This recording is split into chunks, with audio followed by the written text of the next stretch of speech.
I'm Judy Zelina. This is the Millcreek Government Channel. Viewers, when you think about adult education, you may believe this consists only of training for a GED.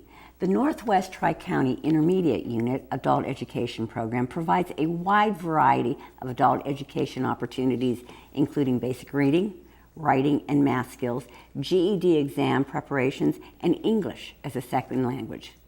Welcome to the program, Ken Falkenhagen. He is the Northwest Tri-County Intermediate Unit 5 Program Supervisor for Adult Education. That's a mouthful. Well done. IU5 Adult Education is fine. Okay. Now we're going to start abbreviating. That's fine. Okay. But anyhow, Ken, welcome to the program. Thank you for having me. I appreciate it. I'm going to tell you something, and that's true. When I think of adult education, all I do is think of a GED. Right. And that's all it consists of. Mm-hmm. But you guys do so much more, and I'd like to get the word out to our viewers about the IU5, the Adult Education Program. What does it consist of? So people lovingly think of us as the GED program, and that's a big portion of what we do. But our goal ultimately is to provide students the basic academic skills, so math, reading, that sort of thing. The basic workplace skills, so those are the soft skills that they always talk about. Right. Showing up on time, how to fill out a time card, communicating with your boss, working in teams, that sort of thing. Mm-hmm. So to give them those basic academic and workplace skills to put them on a career ladder, which could include obtaining a GED or a high school equivalency, right. Going into post-secondary training, whether that's college or a trade school or some sort of certificate program, and then getting them into family-sustaining employment. So it's a wide variety of things that we do. It's not just high school equivalency or GED. And it's funny because you talked about having them get to work on time, filling out paperwork. These are things that so many people take for granted. But there are those out there that are struggling with just these basics that you help give them direction. Yeah, there is an absolute disconnect between the workforce that is out there and the workers that employers are looking for. Okay. So when you look at statistics like 4% unemployment, I think in Erie County, or 4.2%, somewhere in that neighborhood, that tends to make you think that everybody that can have a job does have a job, and it's a great economic indicator. But employers are clamoring for skilled workers in manufacturing, machining, construction trades, healthcare, and the workers just aren't out there that have these basic and occupational skills to fill those jobs. Mm-hmm. So there's a bit of a disconnect there, and we're trying to help bridge that gap. Okay. And the reason that there is programs is because, like you had mentioned, the poverty. And the need for these technical schools. Well, and family-sustaining wages. Right. I think it's 16% of Erie County families live below the poverty level, which when you combine that with 4% unemployment, you go, well, that's great, everybody's working, but how many of them are minimum wage jobs or, again, minimum wage, not 40 hours a week, that sort of thing, where, you just can't make a go of it with that. So we're trying to help those folks lift themselves out of poverty to get the training they need. Okay, and who would be eligible for these programs, Ken? Well, we serve anybody over the age of 17, any adult. All our services are free to students. Okay. We're state and federally funded through the Workforce Innovation and Opportunities Act, another mouthful, we call it WIOA. And we're funded under Title II, so Title I is Career Links, Title II is Adult Education, Title III is OVR, so we're in that same sort of workforce development model, because ultimately it is about putting people to work, but anyone over the age of 17, as long as they're not enrolled in public school or not otherwise legally required to be enrolled in public school, we can accept them and work on those skills. Okay, is this program, this adult education, is it just for people who are going to need a GED? Well, I appreciate that you said that at the very beginning, because it's really not. I know, I see that. 50% of our students over the past 2 years have already have a high school diploma. They're just missing some some academic skills or some Okay, workplace all right. skills. But there is a need for those that have to complete their high school equivalency. There's actually 2 tests now. You don't get a GED anymore. You get a diploma from the state. It's called a Commonwealth Secondary School Diploma, and it's just as good as a high school diploma. Really? They used to call the GED the good enough diploma, but the test is quite difficult. And you Okay. have 2 options now in Pennsylvania. You can take the GED exam or the HiSET exam, Okay. and if you pass either of those, you get your secondary school diploma. But in Erie County, there's 16,000 people that don't have a high school diploma. That's 10% of the population. It jumps to 15% of those under age 24.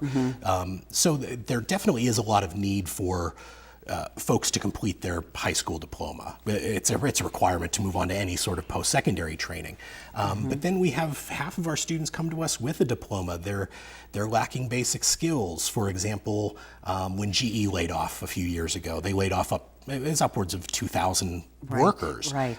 All of those workers were eligible for federal retraining funds. They could go back to school and take up welding or HVAC or anything that's on a high priority occupation list. But in order to access those funds, they had to pass an aptitude test. And that was 9th and 10th grade reading and math. Okay. And we saw 600 of those workers come through our program just to brush up those basic skills so they could enter college or post-secondary, because and it wasn't that they weren't smart, it was that they hadn't done fractions in 20 years. They'd been working at the plant, or Right. they just needed that little boost to help them succeed in college.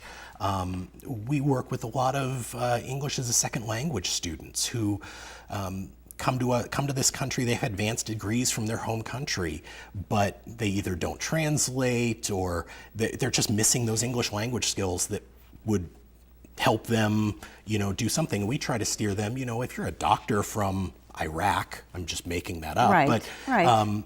the last thing we want you doing is driving hack for minimum wage. You should be working in a hospital. Exactly. You just need to learn those English skills so that you can Right. work and be a productive citizen, I suppose, is one way to put it.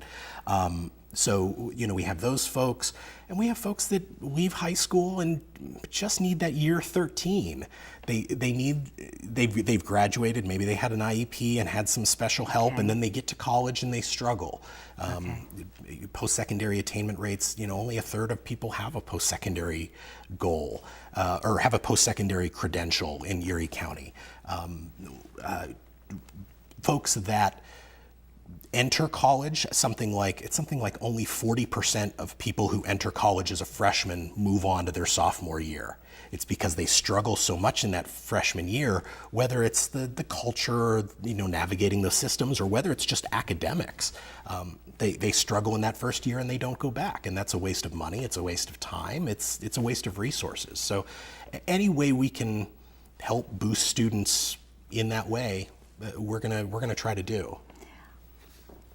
We do so much. I know. When I talk to you, it just amazes me of everything that you have available out there. Mm-hmm. And listening to you, you have really focused and taken control of so many issues that I don't give a second thought. That, okay, I've graduated from high school. Okay, make a decision and move on. Off to a job, Exactly. or off to college. Off to college or off to a job. Right. But you're right. Some may just, their footing is just not ready to take that Yeah, step. and a lot of our students come to us, they're first generation college goers. Yes. They come from cycles of poverty and abuse, and they don't have those role models to say, yeah, this is what you should do. Maybe 4-year college isn't for you. Maybe you should start with an associate's degree or a technical. And there's another, I think the tide is changing. There's been some, I don't want to say negativity around going to a trade school or picking up a trade, like that was sort of beneath you, but there's lots of work available in that vein. At trade school and high school, you go to the VOTEC if you're one of the bad kids. That was always sort of the feeling, right? But now there's such a need for skilled laborers. There really is. And skilled tradesmen and women that it's worth looking at that rather than a 4-year degree. And also, skilled labor is such an important, intricate part Absolutely. of our country and the workforce. Right, and you look at, the next decade, there's going to be a lot of infrastructure building. Right. There's going to be, you look downtown right now, Erie Insurance is building. People are seeing construction go up all over the place, but all the construction companies are saying we can't find people to fill those jobs. Exactly. So I'm glad you're there to get the word out and let people know that how important that type of work is and how you can help them with that. Yeah. Now, what other types of classes or programs are available for those that have a high school diploma? So we do a lot of work with employers. We try to work with employers. Okay. So an employer might come to us and say, I have 6 or 8 workers that are already working for me. Maybe they're punching widgets on the line, but I need them to do some sort of more intricate machining. I can teach them how to run the machine, but I can't teach them the math that they need to run the machine, whether it's fractions or algebra or that sort of thing. We can go into that employer and teach a class specifically for that employer at their place of business or at one of our classrooms if they choose, and develop a curriculum and teach that specific curriculum for those workers to help them advance in their career and help the business be successful. We're working with the Tech After Hours, which is the Erie City School District's after hours adult technical program. Okay. And they have programming in construction trades, machining, patient care assistant, some others. We're doing a series of classes called Pathways to Careers. What it is a 60-hour course. We're just finishing up the one for construction trades. So the Erie Housing Authority partnered with us and identified some students that needed those basic skills, that were interested in construction trades. Right. They come to us for a 60-hour course where they work on the basic math, the basic language, the workplace readiness skills, the soft skills that they need. Okay. While they're with us, they meet with CareerLink 3 times to become WIOA registered, which makes them eligible for training funds, an individual training account. And then once they complete our course, they've completed their meetings with CareerLink and become WIOA registered. They then can enter the Tech After Hours program. They have the basic skills they need to succeed in that program, plus then CareerLink foots the bill for them. It pays all of the tuition. Supportive Services helps them pay for, steel-toed work boots and hard hats and that sort of thing. The materials that they need to get a job. And then they have CareerLink's help in, finding employment after that's done. So it's a pathway for someone who has a high school diploma, doesn't quite have the basic skills, or is really close to that high school diploma. We actually have 2 students in that class that don't have a high school diploma that are working on their GED exam simultaneously, so that they see that light at the end of the tunnel. They don't go, okay, first I need my GED, then I figure out what trade school I'm going to go to, then I go and find a job. It's all sort of happening simultaneously, so the path is laid out for them. Okay. Yeah. Now, how does a student know what skills they need? In other words, I may know something's missing, but I just don't know what. Yeah, sometimes students know. They come to us and they say, boy, I really need to work on algebra because I'm going into the radiology program at Gannon, and I need to know the algebra. Or I'm working at this place punching widgets and I need to know the fractions around widgets. That's pretty easy. But sometimes they just don't know. They've maybe graduated high school and, well, they told me I was slow in school. Well, they don't really know. Right. So we do some aptitude testing. They come in when they come for an orientation. They'll meet with their instructor, talk about their goals. Hey, I want to go into this. I'm thinking about welding, whatever it is. And we'll do some aptitude testing. It's called the TABE test. It's reading and math test, just to see what they know and what they don't know. And our classes are small enough that we can individualize for that student. Hey, Billy, you need to work on fractions.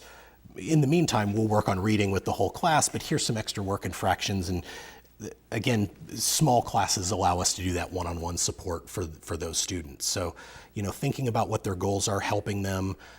We have maybe they don't know what career they want to go into. So we have transition specialists that help them do some career exploration. And I want to go into manufacturing, or I want to go into construction, but I don't really know what. So we can help them explore a little bit in the context of the learning the math and the reading, research projects, that kind of thing, to help them understand what's available out there and what they want to do and where the matches are. Okay. Yeah, just get them to fill their niche, find out what their niche is. Yeah, absolutely. And a lot of our students just, sometimes they know, sometimes they don't. Sometimes they don't. We had a student, I tell this story all the time. His name is Joe. He was in one of our Venango County classrooms. Okay. And he had been coming to us on and off for 4 years. Would work for 6 months, didn't have his high school diploma, work for 6 months, get laid off or fired or whatever happened, come back to our classroom for a few months, find a job, leave, thinking, well, I'm just going to get my minimum wage job and get by. Okay. The first time he sat down with our transition specialist and one of our CareerLink partners, they said, well, what do you want to do? Well, I want to be a welder. Okay, well, did you know, Joe, that Venango County Technical School has a welding program starting in September? If you go through these 3 or 4 steps, let's get you WIOA registered, let's get you signed up for some training funds, let's finish your GED, we'll pay for that and you'll be out and have your certificate and a job in 6 months. Well, he finished his GED in 4 weeks. After struggling with it for 4 years, because he didn't see the path. He didn't see the career ladder. All he saw was, I got to get over this hurdle of getting the GED, and then what's next? Well, he didn't know. So we talk about those goals and those barriers from day one, so that students are thinking about what's next now, so they can finish in again, concurrently working on their GED and their workplace skills and all of the things they need to be successful when they're done with us. And don't you find some of them have put up barriers that, you need to tell them that's not a barrier? They've already said, well, I can't do it. I just can't do it. Yeah, self-confidence is probably the biggest barrier that we run into. Probably. These are folks that have, struggled in high school for maybe their fault, maybe not, life gets in the way, we say all the time. Yes, it does. I'm a single parent, I lost my job, I've had, whatever it is, I don't have help with childcare. Self-confidence that when they've passed that first portion of the test, or they come in and they realize, hey, I'm smarter than I thought, or they see the pathway, yes. and they know this goal is out here and it's attainable. Right. That's a big step for them. Okay. But we also, things come up with childcare. Transportation is issue. One of the things we do is, we go where the students are. We have classrooms not only in the city of Erie, but, we go as far east as Northeast and Lawrence Park, and we have a classroom in Fairview and up in Summit Township and Union City and Corey, classrooms where the students are. So we kind of try to break down those transportation barriers. We don't want someone driving all the way from Corey to Erie just for class, because they likely wouldn't be able to. Right. But we have student support specialists on our staff that work with our students one-on-one to talk about, hey, you missed 2 classes in a row, you're going to get a phone call. What's going on? Oh, my kid's been sick, I don't have anybody to watch him. Well, let's talk about some childcare options. Let's help you look at the bus schedule. Be amazed, I can't read a bus schedule. How difficult it is. They're not that easy. To sit down and go, okay, well, you live here, here's how you read a bus schedule. And that's a math skill, that's a reading skill. But to help them figure out how to get to class on a regular basis. And we can provide some bus transportation for our students. But thinking about all of the barriers, trying to come up with ways for people to participate that maybe can't come to class. We offer what we call supplemental distance learning, that if a student's going to miss 2 or 3 weeks because of a family issue or something, they can work on their own online on the basic math and reading that they need, again, with the support of an instructor who's there when they can come to class. Good. So you do have something in place for students who do have to juggle a family, work. Some are still working, family, Absolutely. work, and school. Right. Because it is a juggling. It is a juggling. As an adult, because you have responsibilities, but yet you want to learn and better yourself. Absolutely. And someone might come to a class that's Tuesday, Wednesday, Thursday. We try to be flexible. We say to our students, treat this like a job, because we're trying to prepare them for what it's like in the real world. So if you're going to be late, you need to call. If you're going to call off, you better have a good excuse. But sometimes a student might come to us, classes Tuesday, Wednesday, Thursday, but I work at the country fair every Tuesday night. I can't switch that shift. Fine. make sure you're coming every Wednesday and Thursday, and we'll load you up with enough Exactly. homework to cover not Tuesday, coming to class on not Tuesday. to worry.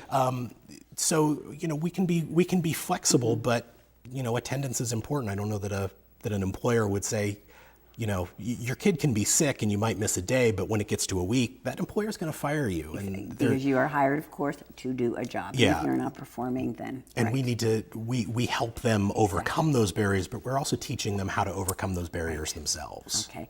You were talking about Corey and to Northeast. Are you just located in Erie County? No, we actually just received a grant, $4.1 million over the next 4 years to expand our services. We've been in Erie and Warren County for 30 years. All right. We added Venango about 7 years ago, Venango County. And as of July 1st, we're now in Crawford County, Clarion, and Forest counties. So we serve the entire 6-county workforce development area. Whoa, you have a great reach out there. We are just about everywhere in this region. If you don't know where to find us, call us and we can tell you. We're somewhere near you. Trust me. And I think that is so important because you brought up the fact that you've got classrooms in all these areas, so people do not have to drive. You're making it as convenient for them to help them better their work situation. Yeah, absolutely. That's what you are trying to do for them. And that's our goal. Is if you can't participate, you're not going to learn. If you're not learning, you're not getting into the workforce. And people need that extra. Sometimes they need that extra support, and we're going to do everything we can to give it to them. Now, this really is a worthy cause. I mean, this really is helping people to enrich their lives. Is really basically what you're doing. Do you ever have a need for volunteers? Absolutely. Please, anybody out there, please. We have a certified teacher in every classroom. Okay. And again, we keep our classes small, 8, 10, 12 maybe at the most, right. So that students can get one-on-one attention. But sometimes students need even more one-on-one attention than that. Right. So we love volunteer tutors that come into our classroom and work with either one individual or a small group to work on those basic skills. We ask for 3 hours a week, which is basically one night a week or one class period a week. To come in. There's some requirements. We do some training with them to show them what they need. They'll have to get their clearances, their fingerprinting and their FBI and their child abuse clearances and those sort of things. That's a given. But if they volunteer with us for 6 months, we'll reimburse them for those costs. But our volunteers are priceless, especially in some of our ESL classrooms, and seeing someone as a friend and a mentor rather than the sage on the stage telling you all of this math stuff. It's someone that you can connect with sort of one-on-one. And so our volunteers are really, really vital to our program.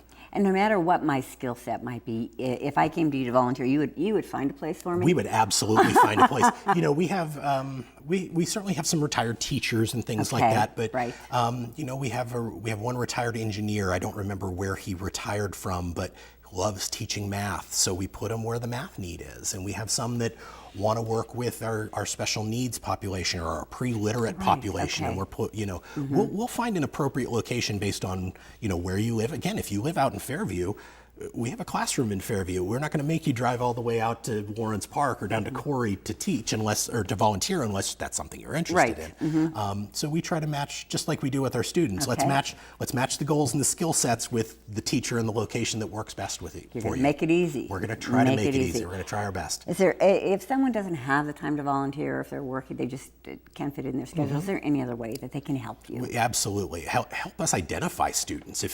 Tell people about our program. Go on our Facebook page, like us and share us, get the word out. If you're an employer or an employer that's looking for this, these employment services, these specialized workplace classes like I talked about, tell them about us and let us have a conversation with those people. The other way is we have a scholarship fund that we're trying to develop in all 6 counties. Oh, nice. The GED test or the HiSET test costs between $90 and $120, which for someone who's making minimum wage, a single mother or whatever, that's a huge barrier. It is, it's a chunk, and there are places that they can go for some of that assistance, but sometimes those things run out, and so we're if you're interested in donating, they can contact us, and we would love for any financial support that they can give in that sort of way. And that goes directly to our students. Okay, Ken, this is honestly, this is a wonderful program that you have here. Thank you. And it does my heart good, because there are those that just kind of have fallen between the cracks. And you're not forgetting that. That's a lot of what it is. Yes. We always think about the dropout as someone who didn't care or was lazy, but we hear all and they're not excuses. They're life things. I got pregnant at a young age. I fell in with the wrong crowd. Right. I worked in a plant for 20 years and got laid off. Right. Not of my own fault. And these are people that just need that hand up. So our time's coming to an end. Is there anything that we didn't touch on that you wanted to get the word out to our viewers? No, if people are interested in classes, again, the easiest way is to call our 800 number. It's 1-800-461-6711. They can call that number and talk to one of our staff about all of the options that they have available to them. They can go to our website, which is IU5.org, that has all our class locations. And again, with the new counties coming in, we're still updating those as we go. Or go to our Facebook page. It's at IU5 Adult Ed is the best way to search that. Okay, Ken, thank you so much for coming on the show. Thank you so much for having me. Letting our viewers know the programs that you have available. And again, even if it's something that doesn't hit them personally, they may know of somebody that they can pass this information and word of on mouth to. is our best way of advertising. Thank you so much, Ken. Thank you. I appreciate it. Viewers, if you have any questions, please give them a call. Check out the website. And of course, like them on Facebook. That always helps to get the word spread out amongst some of our viewers here. So until next time, thank you for tuning into the Millcreek Government Channel, and have a wonderful day.